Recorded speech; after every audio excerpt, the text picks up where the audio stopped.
Hi, I'm Kristen, and this is the Simple Handmade Everyday podcast, where I talk about living a creative, intentional life. I like to chat about quilting, sometimes knitting, what I'm reading and watching, and a little bit about keeping a cozy, organized home. You can find me online at my blog, Simple Handmade Everyday, and on Instagram at Kristen Esser.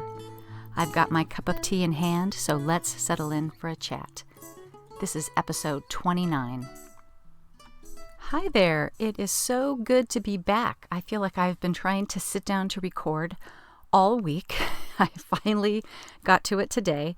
Actually, and I'm even about a week late. Not that anybody would notice, but I usually try to go every other week with these episodes. But on certain months, basically, if it turns out there's 3 episodes in a month, where I host my podcast does not let me upload that much information for the plan I'm on. So I always kind of push it back a week, and that's where we are right now. But it is great to be back here at the beginning of June as spring is slipping into summer and the weather is gorgeous and things are crazy. Was May crazy for you? I keep seeing things and it's true. You forget. You think, oh, things are going to get so easy as we slide into the end of the school year. But people are saying that May is the new December. And I kind of agree. Even though I only have one kid left in, school, high school, it is still full of the last of the jazz band competitions, the concert band performances, AP testing. What else? All those things. Audition upon audition if you're in the music field like he is. And so, my goodness, it's been crazy, but it's been wonderful. It's just, I think we'll all be glad when school is out. Here in California, I mean, I guess it's different places, but basically all my kids are home by the 15th. So we still have another week to go. And that's something that I'm thinking a lot about lately, actually. This little threesome we have here with my husband and my high schooler and I, we live a very quiet, routine-driven life.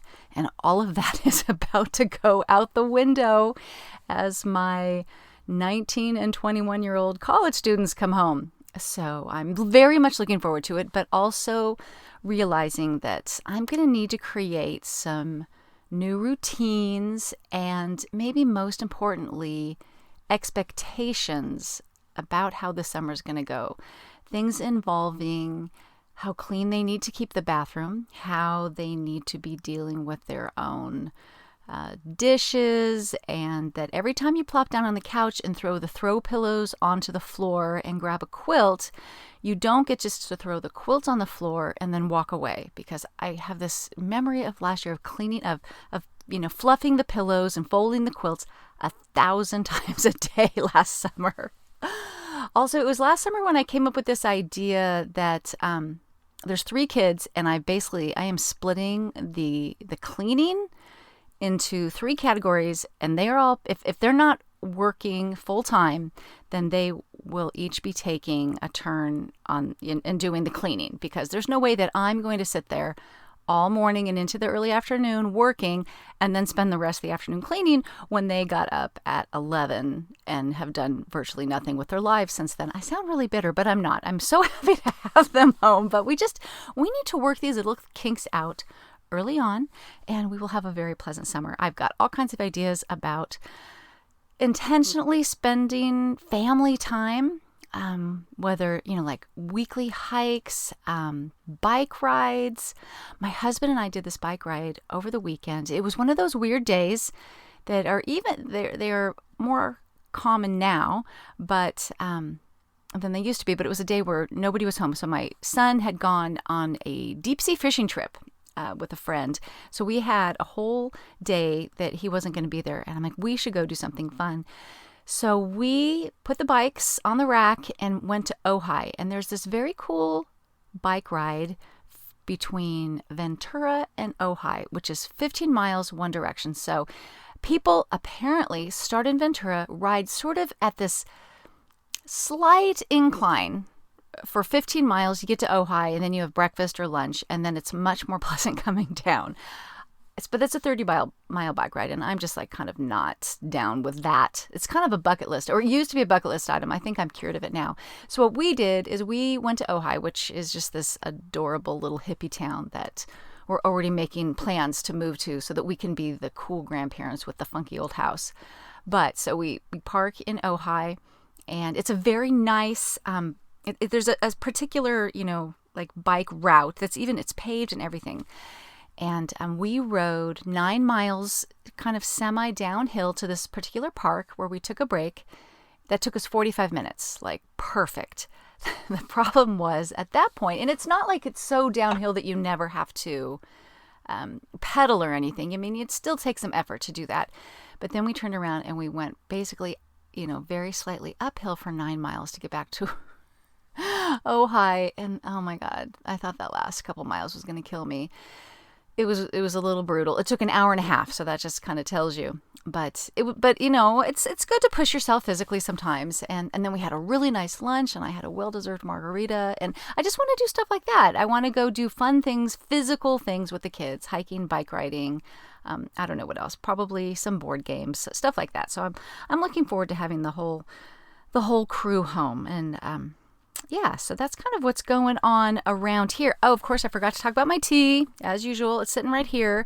It's just, I think it's the same one I was drinking last time, which was now 3 weeks ago, but it's the Fortnum and Mason Royal Blend that my daughter got me for Mother's Day from Williams-Sonoma. I think I put a link in the show notes. I think I found it on Amazon last time, so I'll put a link in the show notes. I'm telling you, it's the best tea you're ever going to have. If you like it, just a straight up wonderful blended black tea. I've got a little half and half in it, and I almost made myself a cup of just the Trader Joe's decaf green tea before I started, but I'm recording in the afternoon now. It's actually 2 o'clock in the afternoon, and I was yawning heavily, and I'm like, you know what? I think I need a little more caffeine. So that's where we are with the tea, and I hope that you were drinking something fun. I keep hearing about people that have kind of gotten into tea since they've been listening, and I think that's wonderful. I fully want to be an enabler in that way. And as a matter of fact, in order to get her to commit, I'm going to tell you right now that sometime in the next few podcasts, my friend Pam, my British friend Pam, as I like to call her, she is going to be a guest on the podcast, and she is going to teach you how to make a proper cup of English tea, because as a Brit here in the U.S., it is the number one question that she gets asked. How do you make a proper cup of English tea? And she's going to come on here and tell you, and I'm super excited about that. Thanks to Fat Quarter Shop for sponsoring this episode of the podcast. Fat Quarter Shop is a one-stop show for quilting, fabrics, and supplies for quilters around the world. They stock quilt shop quality fabrics, pre-cuts, quilt kits, patterns, and notions. And did you know that they now carry cross-stitch supplies? They're always coming up with exciting new exclusives, clubs, and quilt-along programs. And this month, you can get 20% off of Moda Grunge fabric. Have you used grunge? I love it. Fat Quarter Shop carries all major brands like Moda, Riley Blake, Wyndham, Robert Kaufman, and Art Gallery, with the largest selection of Fat Quarter bundles in the world. Whatever fabric, pattern, or notion you're looking for, chances are they have it. Visit them at fatquartershop.com. I'll put a link in the show notes. Let's talk quilting. What have you been working on? I have felt a little bit in a funk lately, to be honest with you, but I did cut out my solids quilt, the Rooftop Wonders, that I've been talking about for approximately a year. I don't know when I started talking about it. It seems like it's been a year. It's cut out, and I'm super excited, and I was just about to get started sewing it when I decided that maybe I was going to take a little detour and sew up this pink and navy quilt that I had planned with Minky Kim's Someday fabric. She's got a whole selection of really cute colors, but I've always wanted to do a pink and navy quilt. Pink stars, navy chaining blocks. I think it'll be cute. First, I designed it as a twin size with big 12-inch blocks because that sounded kind of fun. But you know what? I don't make twin-size quilts. I don't make bed-size quilts very often, and I don't particularly have anyone to give a twin-size girls' bed quilt to because, frankly, that would just open a whole mess of obligations of like making a twin-size quilt for like every niece. So I'm just gonna sidestep that, make it throw-sized. I downsized the blocks to 8 inches because they are based on a 16 block grid, which means that some of my patches are going to be as small as an inch. So that'll be kind of a piecing challenge, but I'm up for that. So I think I might cut that out and sew that up first and maybe send it out for long arming because I'm a little bit addicted to long arming. I was just looking at that Irish chain quilt that I talked about last podcast, and man, do I love the motif that's on that. And it just took that whole quilting thing right off my plate. There's an expense to it. There is. So that's the part that's hard to get over as a quilter, quilting by check, as they say. This woman's very, very reasonable. So it's not a big issue, but yeah, you just have to go, oh, you know what? It is worth paying for so that I can just move on and stay doing the parts of the quilting process that I enjoy and that I am frankly better at. And you know what? When you send a quilt to a long armor, you don't have to baste it either, which is absolutely my, least favorite part of the quilting process. So anyways, Deanna, there's going to be another quilt coming your way soon. What else have I been up to? Made those two things. Finally got around to photographing the Irish chain quilt that I made. That'll be in a blog hop probably in the next week. June 18th, I think, is my day on the Quilting in the Rain Quilting in the Rain Loyal Heights blog tour. So have you been following that along with that? I'll put a link somewhere if I can figure out if there's one place for it. But so many adorable projects are being done with that Loyal Heights fabric. I highly recommend it. It's like it's got like 36 pieces of fabric in it, so there's just so much choice. And I also made a few scrappy Quilt As You Go coasters. I've been really wanting to make coasters lately. All the coasters I have are like 3 inches. They're really, I would call them skimpy. I like a good 5.5 inch coasters. So I kind of whipped up a few of those just with some scraps of batting and scraps of a Loyal Heights fabric. And I used the opportunity to practice doing machine binding, which I talked about doing. What did I do machine binding on? Oh, the Prairie Sisters table runner. And there was a few parts that I kind of veered off course and didn't do that perfectly. And when I talked about that in one of my last podcasts, I was contacted by, I think it was Tracy, who told me to, like, what I'd said that I didn't like about doing the machine binding is that when you have to pin the heck out of it, and it just gets really awkward with so many pins. And she said use glue to hold that binding in place, because what you want to do is you wrap it, you sew it on the front just like you were going to hand stitch it, and then when you roll it to the back, you just need to make sure that you overlap your stitching line, because as you stitch in the ditch from the front, you want to make sure that you're catching the very edge of it. And that's where it went wrong for me a little bit, but I used glue this time and it came out fine. So I did like 2 little coasters like that. And then I decided that I really like coasters where you just do what I think they weirdly call the birthing method, where you just sew around it and pull it through the gap and then hand stitch the gap closed. And so I've got kind of, a variety of ways that I did that. But that was kind of fun, just kind of like that mindless kind of project that gets you back into the sewing room. I can be oddly resistant to sewing. It's weird. The chance that I get to sew most days is about 7 or 7:30 at night after dinner's done. I go for a walk in the evening with my husband, and then I come back. And what I really kind of want to do at that point is just like veg out on social media, which makes me feel so yucky. And I do not really want to do that, but that is the easy choice. And sometimes like kind of wrapping your mind around getting back into a project, and it's just a little hard for me. I need to leave myself something very easy to get into. And so that's what that little project kind of did for me a few nights ago, was just, it's an easy sewing project. So that's kind of fun. I haven't even stitched those clothes, but maybe I'll try to take a picture and throw that into the show notes as well. If not, they'll show up somewhere. The other thing sewing-wise that's going on is the Moda Bake Shop Summer Quilt-Along. I think I talked about it last time, but it's officially starting now. And so there's a, how's it working? It's a Summer by the Seashore theme, 12-inch finished blocks, and they're releasing a few every few days, I guess. I thought it was once a week, but I guess there are a ton of blocks, I can tell you that. And I think they released 2 or 3 setting options. So if you just have a fat quarter bundle that you're not sure what to do with, or you really want to go shopping, or you just want to shop your stash. These sew-alongs with the Moda Bake Shop are so much fun, especially if you join the Moda Bake Shop Bakers Facebook group where people are just so gung-ho for it.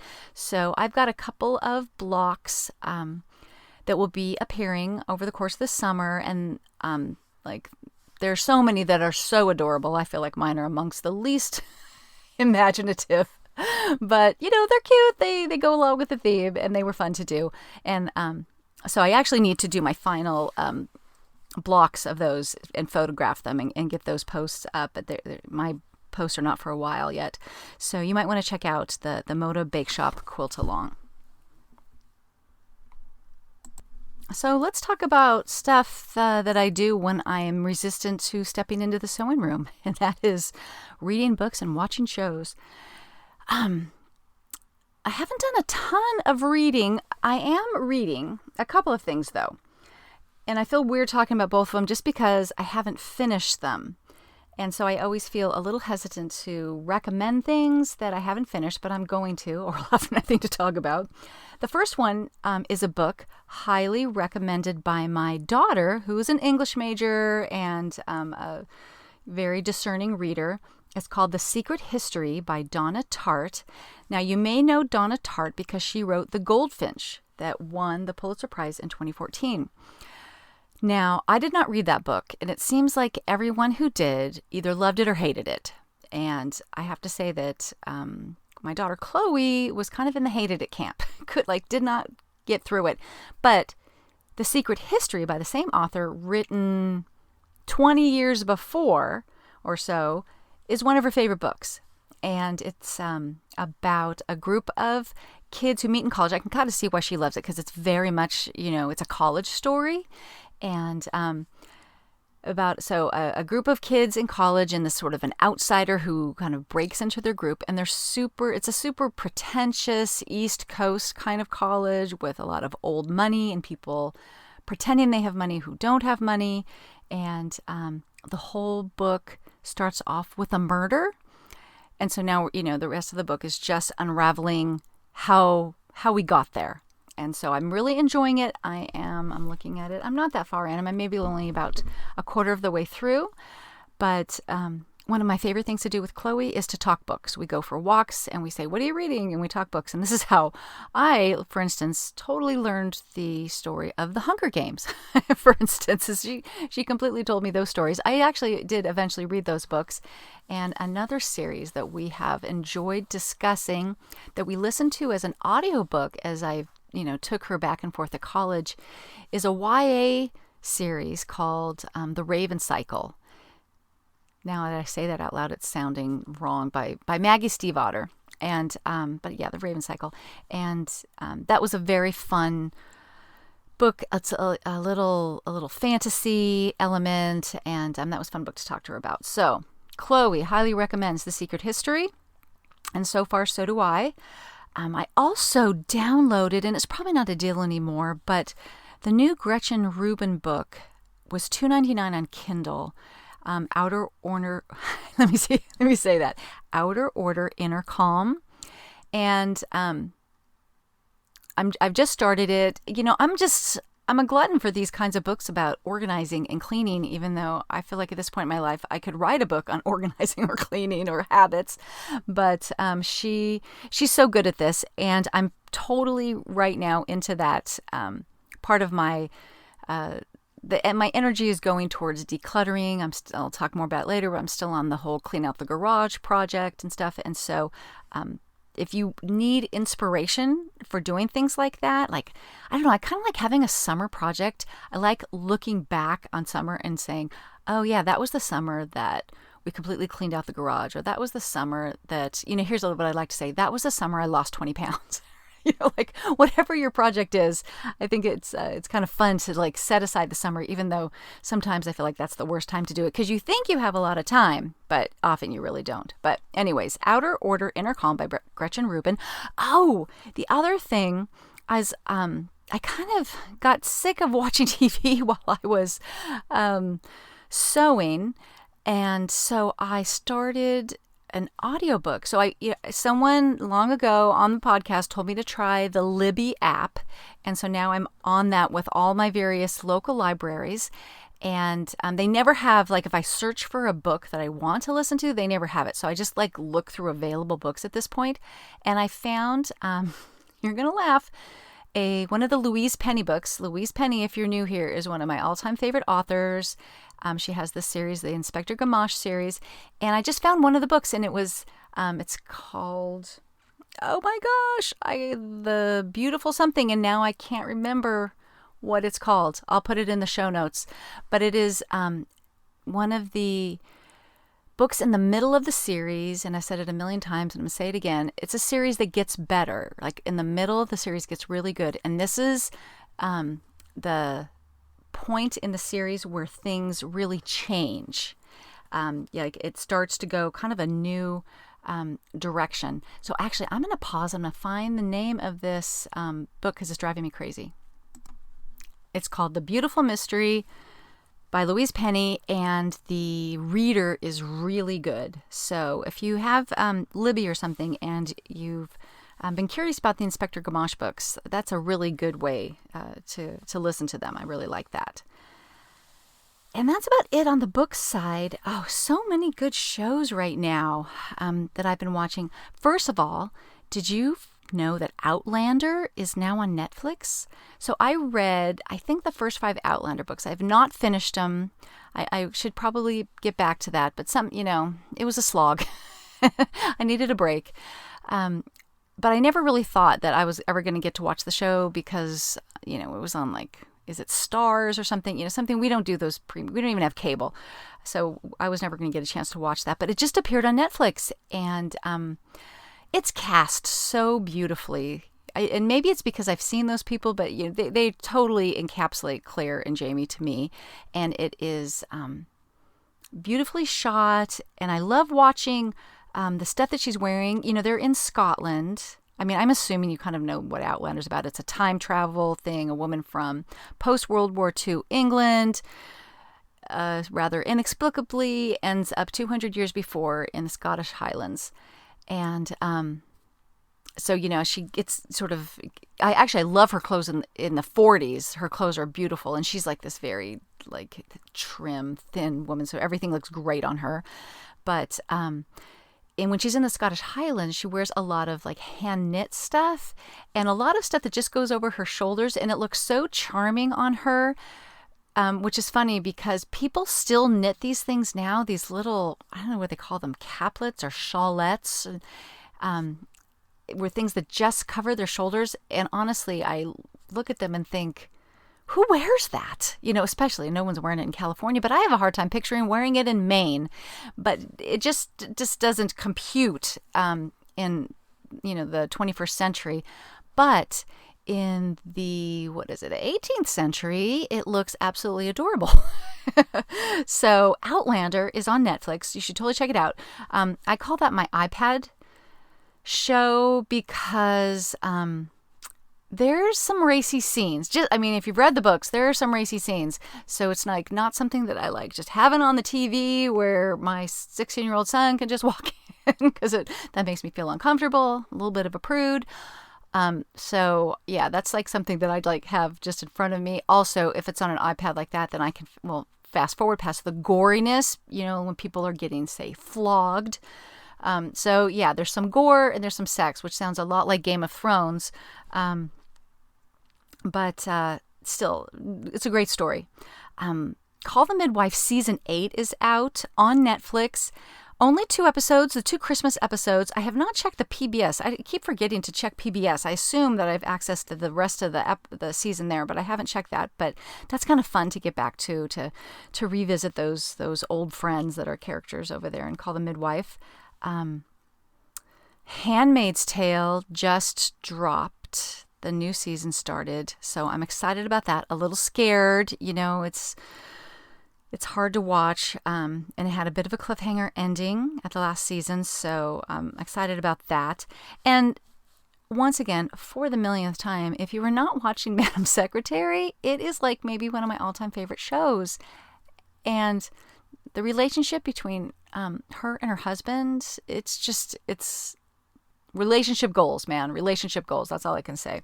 So totally loving that. We're going to run out of those soon. We're on the last season that's out. I hear it's coming back. I think we're on the season 4. I think there will be a 5th season. I don't know if that's the end of it or not. I'm going to be so sad. I might have to privately just start that over and watch it again.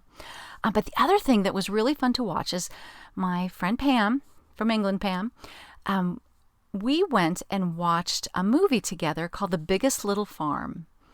And I don't know how widely distributed this movie is going to be. Hopefully it will be on Netflix someday. But it's a documentary about a farm here in Moore Park, where I live, about this couple that moved from Santa Monica for various reasons and bought this land that had been very neglected. That's in my town, but obviously I'm kind of more in the suburban part. Where we live, it's considered semi-rural, but they're out in the farmland. And they just had a vision of building a traditional farm. So we are surrounded. It's called semi-rural where I live because I am surrounded by agriculture. There are fields and fields of strawberries. In Ventura County, where I live, I don't know, I've heard these statistics. We supply 90% of the lemons that go to Japan. I don't know why. I don't know why we're getting lemons from Florida, but so we grow here citrus, lemons, oranges, avocado, strawberries, and raspberries is like the big thing. And so we have a lot of monoculture, one monocrops, just one huge, acres and acres of one crop. But they had this vision of building an old-fashioned traditional farm. And so that has, they have 75 varieties of stone fruits in, I don't know, it's some few hundred acres. They have many row crops. They have pigs and sheep and chickens and ducks and a couple cows. And it was a fascinating story of how they turned this kind of barren land into this it looks like it's like a modern day Garden of Eden. And it's a great story because just as soon as things were really taking off, then, if you've got that wonderful of an environment, then pests are going to like it too.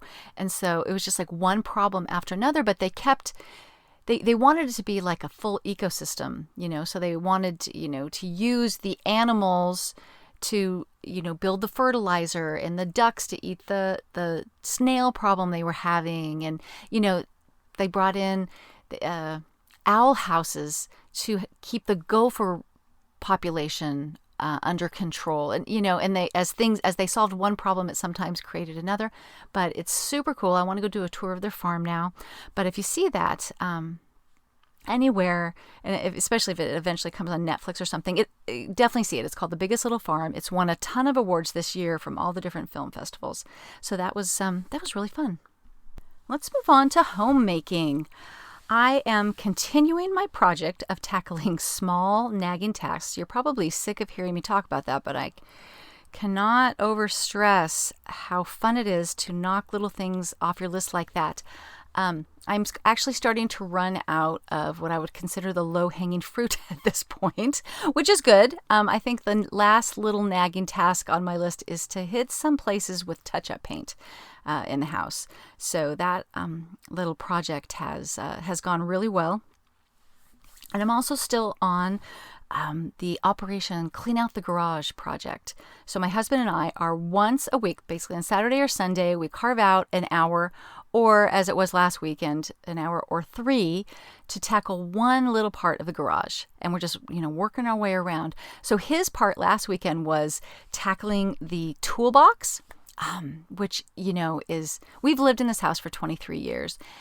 I'm not sure that toolbox has ever really been organized. And then at some point he inherited a bunch of his dad's tools. And so it was a little bit insane. So he got to work on that, and I got to work on the 4-drawer file cabinet that, had bank statements and tax returns. Tax returns from my entire life, from when I was working when I was 16. I've just kept them all. And so it was, and every warranty, I'm throwing away stuff from jogger strollers and, you know, electronic toys from when the kids were little. And so that was kind of interesting. I filled up an entire recycling bin with paper and then had to pull out all the extra stuff to be shredded, and then found out that I could go to the local UPS store, and for 65 cents a pound, they would shred stuff for me. So I spent like $7, well worth it to have stuff shredded. Only I found out that this weekend there's a fundraiser at the high school where they would have shredded stuff for me, but oh well. So that was just like so crazy that basically that 4-drawer filing cabinet, 3 of the drawers are now basically empty, which feels incredible. And I feel so much better about when we depart this earth someday, that my kids are not going to have to deal with that. Because when my husband's parents passed away, they had, every tax return ever that they've ever filed and stuff. So I'm so glad we're kind of dealing with that. So that's feeling really organized. And what the other side benefit of this garage project is we cleaned out the kind of area where I keep a lot of the extra Costco food and stuff like that. We organized it in such a way that we had all this empty space.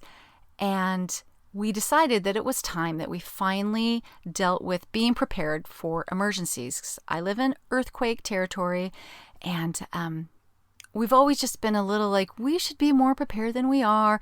So we did a little research and ended up going on Amazon, and we bought these big 5.5 gallon, is that right? 5.5 gallon water storage containers. I think we have 5 of them now. So we have basically, for the 5 of us, I don't know, we've got like a week's worth of water, maybe not even that much, but 5 people don't live here all the time. But we have about 30 gallons of water stored in the garage in case of emergency. I was then inspired to take down one of the plastic totes that were like a big Sterilite tote that had been emptied from the garage. And I just got online and looked at what we should be storing. And, now there's a first aid kit in there. There's a can opener, just baby wipes, just all the different flashlights, transistor radio, all the kinds of things, extra batteries. And then we did a little bit of a stock up on all the canned food. So everything is kind of in one corner of the garage. We're in trouble if we cannot access that in case of emergency. But we kind of got our stuff together on like emergency preparedness, which made me feel really good. And that whole thing stemmed from creating space in the garage to do that. So it's kind of how one thing leads to another kind of situation. I'm going to have to stop harping about this soon, but it's kind of the thing that's given me some energy these days. But let's talk a little bit about also, since we're coming into the summer, switching up menus and the kinds of foods that I want to make this summer. So I would love to hear if you guys have some go-to summer dishes. I should figure out a way for you to share that, and I could, if you guys would email or Instagram, DM, or however you want to get a hold, comment on the show notes, with some links or whatever to some great summertime food where you maybe don't have to turn on the oven, because that's a big thing with me in the summer. I really try not to turn on the oven so that the air conditioning is not working really hard. So I'm kind of looking for that kind of stuff. But what I usually do in the fall and winter, I try to switch over to doing like one night is like a soup. So in the spring and summer, that switches out to a main dish salad once a week, at least once a week, sometimes more than that. So that's the kind of switch we're going to now. I'm just doing a super easy chicken Caesar salad. It's one of my son's very favorite dinners. And we often do kind of a chopped salad where I have hard-boiled eggs and bacon and some cubed cheese and, along with your other normal, salad stuff to make kind of very hearty. Oh, and maybe some grilled chicken to make like a hearty salad. So that's what I'm kind of switching over to right now. And one of the things that I've wanted to do for a long time is to get rid of making or of buying kind of what I would consider junk salad dressings. I've been wanting to make our own salad dressings.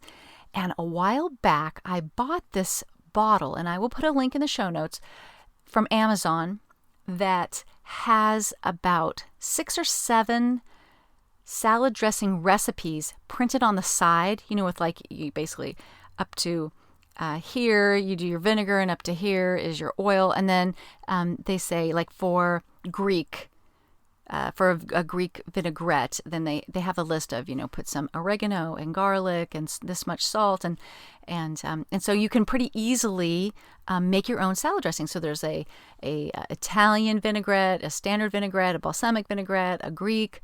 I think we've done all of those, and they're all really good. I think there's also like a Russian dressing, which I haven't done. So that's been really good. Actually, I wish I liked vinaigrette dressing more. So my husband and Ben have been using those. I'm actually still using the Trader Joe's blue cheese dressing, which I love so much. So I've never found a homemade blue cheese dressing that I love. So if you have one of those, let me know. So that's been kind of fun. Like, I feel, I've talked about it before. I love the smug homemaker feeling, like I'm like really doing the right thing here, and getting off of, for instance, the Olive Garden Italian dressing, which has so much sodium in it, which had become sort of our standard for the boys of the family dressing. And one day I ran out of salad dressing, so I tried that one and was like, this is so salty. This is killing you people. We're going to stop buying this. And so that's how I got onto the salad dressing thing. So check out this little bottle. I've had it for years, and it's like I sort of aspired years ago to make her own dressings, but I finally got around to it, and now I'm totally in love with it. Well, before we close this out, I checked reviews on Apple Podcasts, and I'd like to say a thank you to MF Ranger 3 and Becca LM for leaving your very kind reviews.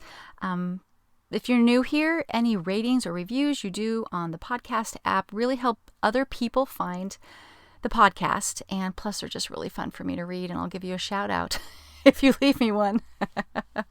No, really, thank you very much. And that about does it for this week. I hope you were able to sit down in the sunshine, something fun to drink, and enjoy this time. I know that I enjoy it, and I will see you again in a couple weeks. Have a great day.